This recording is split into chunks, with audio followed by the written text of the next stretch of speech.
You don't hit the bullseye. The real litmus test of change for women in the business is seeing more and more of us afforded the opportunity to have long, ambitious, far-reaching careers. And that's going to be a years-long process. What made you want to direct this movie? My husband, Phil Hay, and his partner, Matt Manfredi, wrote the script, so I got an early look.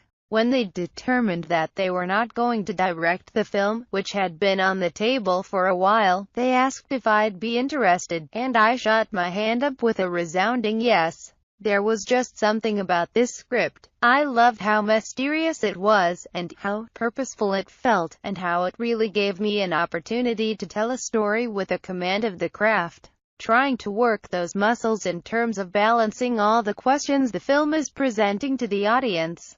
There were so many things thematically that interested me about the nature of loss and grief and how we incorporate that into our life, or don't, and what consequences we face when we don't incorporate sorrow into our lives. And structurally, there was something really interesting about a movie that poses all these questions for so long before really answering any of them. I recognize that's a more unconventional or challenging structure to take on, but there was something so fresh about it. Did you play around with revealing more earlier?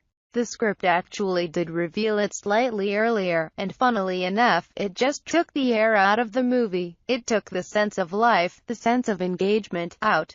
It could have gone in a couple of different directions, and I know that a more conventional take on this story probably would have included mayhem and a sense of the actual dangers much earlier.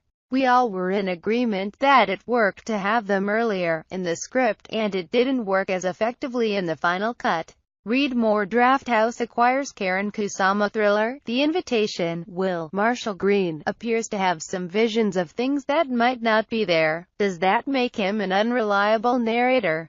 We totally embraced the idea that he was an unreliable narrator. Unreliable narrator stories can be really interesting, and so for us, it was almost essential that at a certain point, the audience hook into the fact that he is unstable and might be a really unreliable. It was essential on a narrative level, and it also comes out of a tradition of paranoid thrillers, where there's paranoia on the part of someone who seems maybe not mentally sound. Then there's the larger question for the audience: could they be right, even if they are unstable? What advice do you have for younger filmmakers? I've experienced a lot of successes. I've experienced a lot of failures. I've been able to get back up on my feet and keep going. I attribute that, to some degree, to really loving movies still and thinking that storytelling, even in these big commercial enterprises, is still really important. It's important to tell meaningful stories and to find new ways to communicate those stories to people. Enjoying the process is about the only thing you can hope you have out of the experience.